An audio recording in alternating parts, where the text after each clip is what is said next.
Apocalipsis capítulo 5, versículo del 1 al 10. Vamos a hablar en esta mañana sobre Dios sigue en control. Dios es soberano sobre su creación y Dios sigue siempre al timón de la historia. Dice la palabra del Señor en Apocalipsis capítulo 5, versículo 1. Y vi en la mano derecha del que estaba sentado en el trono un libro escrito por dentro y por fuera, sellado con 7 sellos. Y vi a un ángel fuerte que pregonaba a gran voz: ¿Quién es digno de abrir el libro y desatar sus sellos? Y ninguno, ni en el cielo, ni en la tierra, ni debajo de la tierra, podría abrir el libro, ni aun mirarlo. Y lloraba yo mucho, porque no se había hallado a ninguno digno de abrir el libro, ni de leerlo, ni de mirarlo. Y uno de los ancianos me dijo: no llores. He aquí que el león de la tribu de Judá, la raíz de David, ha vencido para abrir el libro y desatar sus 7 sellos. Y miré y vi que en medio del trono y de los 4 seres vivientes y en medio de los ancianos estaba en pie un cordero como inmolado, que tenía 7 cuernos y 7 ojos, con los 7 espíritus de Dios enviados por toda la tierra. Y vino y tomó el libro de la mano derecha del que estaba sentado en el trono. Y cuando hubo tomado el libro, los 4 seres vivientes y los 24 ancianos se postraron delante del Cordero. Todos tenían arpas y copas de oro llenas de incienso, que son las oraciones de los santos, y cantaban un nuevo cántico diciendo: digno eres de tomar el libro y abrir sus sellos, porque tú fuiste inmolado y con tu sangre nos has redimido para Dios de todo linaje y lengua y pueblo y nación, y nos has hecho para nuestro Dios reyes y sacerdotes, y reinaremos sobre la tierra. Amén. Maravillosa palabra la que el Señor nos da a través de su siervo, el apóstol Juan, y un mensaje muy pertinente para nuestra época, un mensaje que aún hoy, imagínense hermano, este libro fue escrito hace casi 2000 años y todavía hoy tiene vigencia para usted y para mí, y nos transmite un mensaje de esperanza que usted y yo nunca debemos olvidar, particularmente en estos días en el que las cosas no necesariamente funcionan como nosotros quisiéramos. Quiero decirle, hermanos, que el libro de Apocalipsis fue escrito ya a finales del primer siglo, allá por el año 90-95, en una época en que la iglesia estaba afrontando dificultades enormes. El Imperio Romano había tomado la decisión de erradicar el cristianismo. De hecho, hermano, hoy nos llaman a nosotros fanáticos que creemos demasiado en Dios y se burlan porque usted y yo tenemos fe. En esa época decían que los cristianos éramos ateos y enemigos de la humanidad, que éramos caníbales. Decían que éramos ateos porque los cristianos en esa época no adoraban a todos los dioses de los romanos y de los pueblos paganos entre los cuales se encontraban. Tampoco se inclinaban ante la imagen del emperador ni le quemaban incienso, pues en ese tiempo era costumbre también adorar al emperador de Roma. Los cristianos pues fueron considerados subversivos, fueron considerados enemigos del Estado, fueron considerados ateos, y decían que los cristianos se reunían en secreto para participar y comer carne humana por la celebración de la Cena del Señor. Imagínense todas las cosas que decían. Los cristianos estaban siendo perseguidos, masacrados, asesinados. En medio de todo esto, Juan, el amado, viene y lanza un mensaje profético de esperanza para la iglesia, un mensaje de esperanza que les recuerda que en medio de todas estas circunstancias Dios está teniendo el control. Y a Juan se le presenta una visión del trono de Dios en el cual él puede ver allí en ese momento cómo de la mano del que está sentado en el trono hay un rollo, el rollo que representa la consumación de la historia humana, el rollo que representa la historia de la humanidad, el plan de redención y todos los propósitos de Dios para esta tierra. Pero pasa algo cuando este rollo es presentado por el que está sentado en el trono. Dice el capítulo 5 que nosotros leíamos que nadie, absolutamente nadie era digno de abrir el rollo. Es más, ni siquiera nadie era digno de mirarlo. Ni en el cielo, ni en la tierra, ni debajo de la tierra se encontró a una persona que fuese digna de hacerlo. Entonces Juan empieza a llorar porque piensa y ve en medio de las circunstancias que él se encontraba y dice, bueno, o sea que no hay nadie que pueda darle solución a este asunto, no hay nadie que pueda culminar la historia, o sea que siempre vamos a ser perseguidos, o sea que siempre vamos a pasar por tribulaciones, siempre vamos a pasar por angustias. Y es que las angustias para él no eran comparadas a las que nosotros estamos pasando. Hoy usted tiene un día a la semana en el que usted puede ir a hacer las compras y usted está feliz porque por lo menos va a comprar para toda la semana. En la época de Juan, si alguien quería ir a comprar o vender, tenían que quemarle incienso al emperador y le daban un certificado de que él había adorado al emperador. Si no, no podían ni comprar y vender. Y los cristianos estaban muriendo de hambre por eso. Ellos estaban sufriendo de exclusión por su fe. Entonces usted puede imaginarse que no solo los perseguían, sino que también los querían matar de hambre. Y la situación era tremenda. Prácticamente lo que usted y yo estamos pasando no es nada, ni siquiera es persecución, solo es una enfermedad que nos obliga a estar encerrados y que tenemos que cuidarnos. Pero a veces nosotros dejamos que todo lo que está pasando a nuestro alrededor nos robe la esperanza. Y llegamos a creer que esto no tiene fin, que esto nunca se va a acabar, que quizás me voy a morir, que quizás mi casa va a quebrar, que no voy a tener para pagar la luz y el agua, que me van a venir a cortar todos los servicios, que yo no sé cómo voy a hacer para pagarles el colegio a mis hijos, que yo no sé cómo voy a hacer para pagar el alquiler del local donde tengo el negocio. Y usted se angustia por todo eso. Pero como dije al principio, el mensaje de Apocalipsis nos da esperanza. Mientras Juan está inclinado, tirado en el suelo, llorando, lamentándose de que nadie es digno de abrir el rollo, uno de los que estaban alrededor del trono se acerca a él y le dice, tranquilo, hay uno que es digno de abrir el rollo. Y el apóstol Juan puede ver a uno que se acerca, uno que era como un cordero inmolado, que se acerca y toma el libro. Y él lo abre. Y la respuesta que dan todos los demás es maravillosa. Si usted leyó los versículos juntamente conmigo, ellos dicen, ¿verdad? Digno eres de tomar el libro y de abrir sus sellos, porque fuiste inmolado y con tu sangre nos has redimido. Ese cordero inmolado que aparece ahí, que es el digno de consumar toda la historia, se llama Jesucristo. Amén. Y usted y yo hemos creído en Él. ¿Cuántas veces, hermanos, hoy repito, por todo lo que está pasando, usted siente que ya las cosas se salieron de control? Y quizás en algún momento usted ha pecado pensando en su corazón, bueno, ¿y si Dios nos ama? ¿Por qué está pasando esto? ¿Y si Dios es tan bueno? ¿Por qué permite que tanta gente esté sufriendo? Que salga a la calle con banderas blancas a pedir comida porque no tiene nada malo. Si Dios es tan bueno, ¿por qué tanta gente ha perdido sus cultivos? Si Dios está en control de todo, ¿por qué tanta gente ha muerto? Y usted se hace miles de preguntas y se angustia. ¿Sabe? Mucha gente a veces deja de creer en Dios cuando no logra encontrar explicación a todo lo que está pasando. Muchos que han estado pendientes de la noticia vieron de esta familia de 7 personas que murieron soterradas y que todos ellos eran cristianos, que de hecho, bueno, ellos eran miembros de la Iglesia Pentecostal Unida y ellos estaban reunidos orando a Dios como familia, pidiendo que lo guardara, y en medio de todo eso viene una luz y destruye su casa y ellos son soterrados y todos. Solo la mascota se salva de todo esto. Y usted puede pensar, ¿será que las cosas se le han salido de control a Dios? ¿Será que Dios ya no está controlando lo que pasa en el mundo? Y a veces nos hace más fácil, hermanos, pensar que las personas malas de este mundo tienen el control. Hoy en día, si usted se fija, muchos hermanos han caído presa del fanatismo y del alarmismo y dicen, ay, bueno, entonces, y ya viene el fin del mundo, ya esto, ya lo otro, y los malos están haciendo esto, y por qué Dios les permite hacer todo lo que está pasando. Y como dije, creemos que Dios ya no está al control.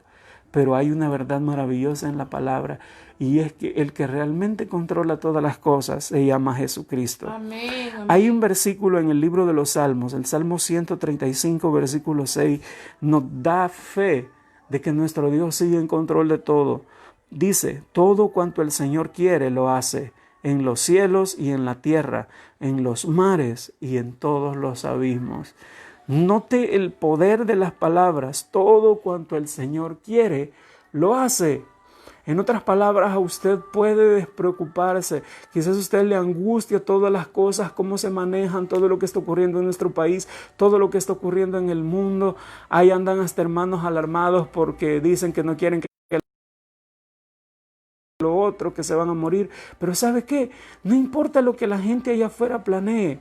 Hay una persona que está en control de todas las cosas y es nuestro Dios. Amén. Todo lo que Él quiere hace, y ninguna de estas personas malas puede ir y hacer más allá de lo que Dios le permita. Isaías 46:10 nos dice: yo Jehová, que declaro el fin desde el principio y desde la antigüedad lo que me ha sido hecho. Yo digo, mi propósito será establecido y todo lo que quiero realizaré. Dios está en control nuevamente.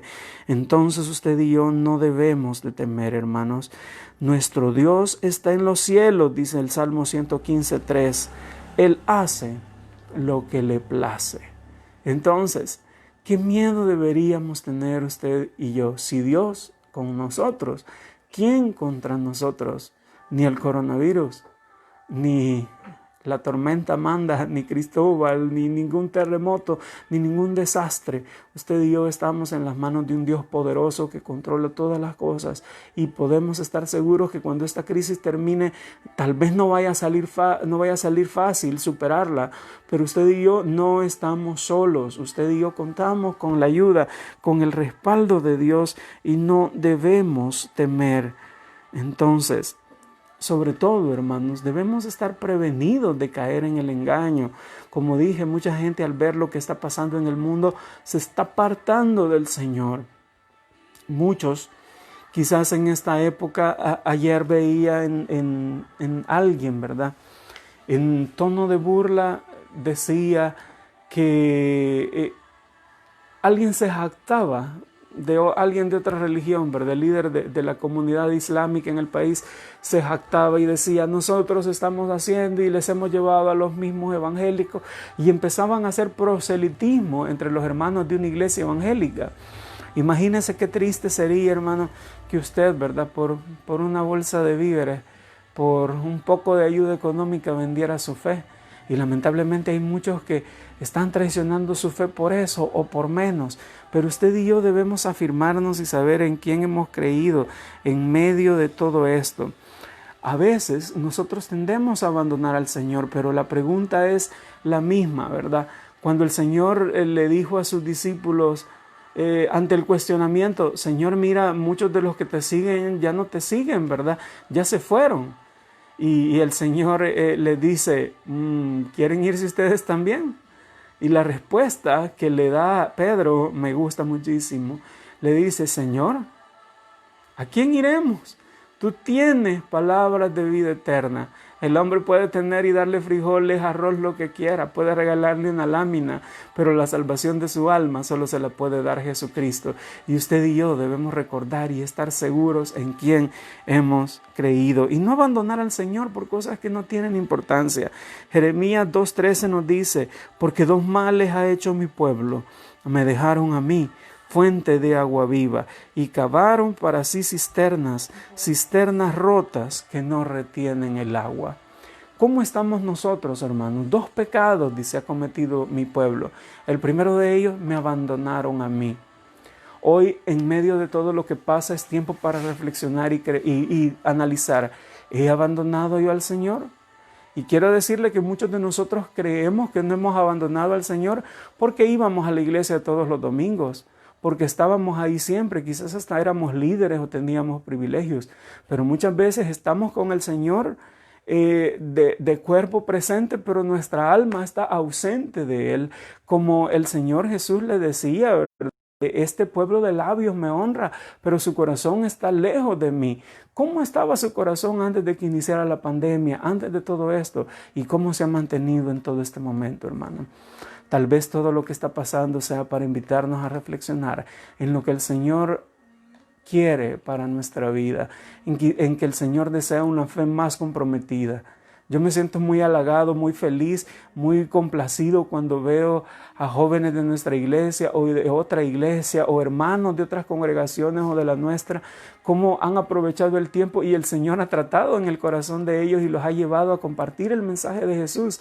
Quiera Dios que todo esto nos convierta en testigos de Cristo, en testigos del amor y del poder de Dios, y que no nos estemos distanciando, porque el primer pecado del pueblo fue, me dejaron a mí, dice, fuente de agua viva, y el segundo es muy semejante. Dice, cavaron para sí cisternas rotas que no retienen el agua. Usted sabe para qué son las cisternas, para guardar agua, para cuando haya necesidad tener de dónde sacar. Pero ¿qué pasa si su cisterna está rota y tiene una fuga? Todo el agua que pueda llegar a ella se pierde, se desperdicia. Cuando usted necesita algo ya no hay nada. Y muchos de nosotros quizás hemos estado confiando en cosas que no valen la pena, en cisternas rotas que no retienen el agua. ¿Cuáles son esas cisternas rotas en su vida y en la mía? Primero, probablemente usted haya pensado, bueno, soy evangélico, ya soy salvo. Y esa, hermanos, es una mentira con la que a veces nosotros nos complacemos a nosotros mismos. Usted no se salva por ser evangélico. Usted puede decir y haber vivido desde su nacimiento hasta su muerte siendo evangélico, pero eso no es lo que lo salva. Lo que lo salva es haber conocido y recibido a Jesús como su Señor y su Salvador. Amén, y guardar sus mandamientos. Entonces, no se engañe con esa mentira. Esa es una cisterna rota, la religión. Creer que porque somos de tal o cual religión somos salvos, cuando la verdad es que la palabra nos dice, ¿verdad? ¿Qué debo hacer para ser salvo? Cree en el Señor Jesucristo y serás salvo tú y toda tu casa. Otra cisterna rota en la cual tal vez nos hemos estado refugiando son nuestras buenas obras y creemos que éstas nos pueden salvar sin una relación personal con Jesús. Por ahí anda un tipo que dice, ¿verdad?, que la fe sin obras es muerta, y eso es cierto, eso es bíblico, la fe sin obras es muerta, pero que le dice que la justificación por fe es una mentira, que esas cosas no son ciertas, que no hay nada gratis. Pues qué desgracia y qué pobreza de Dios tiene ese hombre que ni siquiera puede regalarle algo a los que le temen, que tienen que ganarse el favor de su Dios a costa de trabajo y sacrificio. En serio, qué miserable concepto de Dios puede tener. Pero el maravilloso Dios de gracia que usted y yo tenemos dice que no es por obras para que nadie se gloríe, que justificados pues por la fe tenemos paz para con Dios por medio de Jesucristo, amén, nuestro Señor. En otras palabras, hermanos, usted no tiene que hacer nada. Usted lo único que necesita es depositar su fe en Jesús. Claro, cuando usted nazca de nuevo, usted va a dar frutos de justicia para la gloria de Dios. Pero usted sabe que sus obras, usted no tiene que ganarse la salvación con buenas obras. Qué engañados están aquellos que pretenden ganarse el cielo, como si el cielo fuera una baratija que pueden comprar regalando una bolsa de víveres, una lámina o dándole limosna al pobre. Si eso valiera el cielo, solo los ricos pudieran salvarse. Pero el verdaderamente rico, nuestro Señor Jesucristo, se hizo pobre, dice la palabra, para que usted y yo fuésemos enriquecidos. Y ese maravilloso regalo de la gracia y de la vida eterna es por fe. Y creyó Abraham, dice la palabra, y le fue contado por justicia. Y creyó usted, y creí yo, y nos fue contado por justicia. Somos salvos por fe, solo por la fe. Y esa es una verdad innegable. Cuando usted está confiando en que sus obras le van a salvar, usted ha caído en una cisterna rota que no retiene el agua. Al final, hermanos, y creo que muchos evangélicos tenemos ese concepto erróneo, que cuando lleguemos al tribunal de nuestro Señor, en un lado Dios va a poner las buenas obras y en el otro va a poner las malas, ¿verdad? Y si sus buenas obras pesan más, usted se va al cielo, y si sus obras malas pesan más, no. Pero déjeme decirle que eso no es cierto. Dice la palabra del Señor que en Isaías 53, que Él fue molido por nuestras transgresiones, que el castigo de nuestra paz fue sobre Él, que por sus llagas hemos sido curados. Aleluya. Entonces, mire, su pecado y el mío ya cayó sobre Jesucristo. El castigo que usted y yo tendríamos que pagar en el infierno, Jesucristo lo pagó en su propio cuerpo. Él dice, y Él nos libró de la maldición de la ley. Él nos libró de toda esa condenación que usted y yo nos merecíamos. Entonces ya dijimos, una cisterna rota es la religión, creer que por ella se salva. Otra, hermano, es creer que por sus buenas obras usted puede llegar al cielo. Y esa es una ofensa contra Dios. Es decirle que su regalo de vida eterna es barato. Y no es así. No ofendamos a Dios creyendo cosas que no son, hermanos. Yo no sé cuál sea la otra cisterna rota en la que usted haya caído, hermanos. Tal vez sea una falsa apariencia de espiritualidad. Tal vez sea, no sé, hermano, una falsa confianza en sus talentos y habilidades. No, es que yo soy líder de un ministerio de alabanza. ¿Cómo Dios me va a condenar a mí si yo estoy ahí cantándole todo el tiempo? Nadie se salva por privilegios. Nadie se salva por talentos. Nadie se salva por habilidades. Solo nos salvamos cuando creemos y acudimos verdaderamente a nuestro Señor. Entonces, la invitación de la palabra en este momento es esa. El regalo maravilloso que nos ofrece Apocalipsis 5 es ese. Toda la historia tiene sentido en Jesucristo. Él es el único digno de abrir los sellos. Él es el único digno de consumar la historia de toda la humanidad. Y quiero decirle, hermanos, otra vez volviendo a ustedes, creyendo que nada de esto se va a resolver, que todo va a ir de mal en peor. Eso no es cierto, hermanos. El Señor Jesucristo está al control de la historia y usted y yo debemos tener esa confianza plenamente. Quiero invitarle a que me acompañe al libro de Apocalipsis. Allí el Señor nos hace la promesa más maravillosa. Dice en Apocalipsis capítulo 20. Y cuando otra vez usted dice, venga a nosotros tu reino, usted está orando por esto. Dice, vi un ángel que descendía del cielo con la llave del abismo y una gran cadena en la mano, y prendió al dragón, la serpiente antigua, que es el diablo y Satanás, y lo ató por 1000 años, y lo arrojó al abismo, y lo encerró, y puso su sello sobre él para que no engañase más a las naciones, hasta que fuesen cumplidos 1000 años, y después de esto debe ser desatado por un poco de tiempo.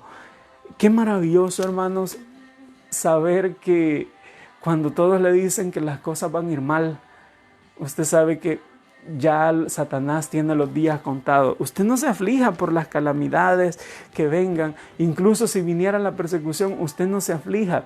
Todo eso tiene los días contados. Este mundo perverso, este mundo de maldad, Satanás mismo tiene los días contados. Amén. Y viene el momento en el que el Señor lo va a atar y lo va a encerrar, y usted y yo reinaremos con el Señor sobre la tierra. Puede que ahora usted esté sufriendo. Puede que ahorita usted se esté lamentando porque ya se le acabó hasta el dinero de la comida. Pero la certeza que tenemos es que el cielo gobierna, como lo aprendió Nabucodonosor. Y que la historia tiene un fin hermoso y tiene un fin perfecto en aquel que es admirable, consejero, Dios fuerte, Padre eterno, príncipe de paz. Y ese es nuestro Señor Jesucristo. Quiero invitarle a que medite en eso y se fortalezca en la fe. Y cobre ánimo, no deje que la depresión lo domine, no deje que la angustia lo controle. Esto ya va a terminar. Y le aseguro que cuando menos venga a sentir, ya vamos a estar nuevamente en la casa de Dios adorando su nombre, y usted se va a acordar de estos días, ¿verdad? Van a ser solo un mal recuerdo y vamos a dar gloria a nuestro Dios. Y yo espero que aquí no los puedo ver cómo cantan en cada culto, pero espero que ahí griten, aplaudan, dancen. Amén. Si es necesario delante de la presencia del Señor, porque yo sé que pronto podremos reunirnos nuevamente. Que el Señor les bendiga, amados hermanos. Damos gracias al Señor por todo lo que se ha hecho en esta mañana. Vamos a concluir con una oración y le quiero invitar a que incline su rostro ahí donde está. Vamos a orar. Amado y buen Dios, alabamos tu grandeza, alabamos tu nombre, Padre. Te agradecemos por hablarnos a través de tu palabra, porque nos revela esperanza, nos revela certeza, Señor, de que tú estás al mando de todas las cosas. Te pedimos, Señor, que bendigas a mis hermanos de Maranata, Señor, todos mis hermanos de todas partes, Padre, que están sufriendo de una u otra manera. Te pido, Señor, que seas el proveedor, el sanador, el libertador, el guardián de tu pueblo, Señor. Bendice la vida de mis hermanos, te lo pido. Si alguien está triste, deprimido, te pido que levantes ese ánimo, Señor. Tu palabra llama al Espíritu Santo, el Consolador. Te pido que ese Consolador divino pueda llevarles a ellos el aliento que necesitan, Padre. Bendice a cada uno de tu pueblo, amado Dios, cuídales, por favor, guárdales. Te pido, Señor, que suplas las necesidades, Señor, que por favor nos permitas afirmarnos en la fe y recordar y entender cuán grande y misericordioso eres, Padre, que te glorificas en medio de todos los problemas por lo que pasamos, Señor, y nos muestras que tú eres fiel, que estás con nosotros, Padre, y que tu amor por nosotros nunca cambia. Gracias te damos, Padre, en el nombre de Jesús, nuestro Salvador. Amén y amén. Gloria a Dios. Bien, hermanos, nuevamente, que el Señor les bendiga. Dejo a mi esposa con ustedes para que pueda despedirse. Gracias, hermanos, por permanecer ahí conectados hasta el final. Espero que hayamos sido bendecidos, edificados con la palabra. Hermanos, recuerde, ¿verdad? Recuerde la palabra, porque la palabra es la que nos mantiene firmes, ¿verdad? Como dijo Jesús, santifícalos en tu palabra es verdad. Deseo con todo mi corazón, hermanos, que el Señor pueda darnos una buena semana, una semana en victoria, y que tengamos buenas noticias, ¿verdad? Noticias alentadoras, y recuerde que los que confían en Jehová son como el monte de Sión, que no se mueven, sino que permanecen para siempre. Les queremos, hermanos. De verdad que están en nuestro corazón. Gracias a todos, especialmente a cada uno de mis hermanos que han estado pendientes de nosotros, preguntándonos cómo están. Gracias, hermanos. Que el Señor les bendiga y muy pronto nos vamos a ver. Saludos y un fuerte abrazo.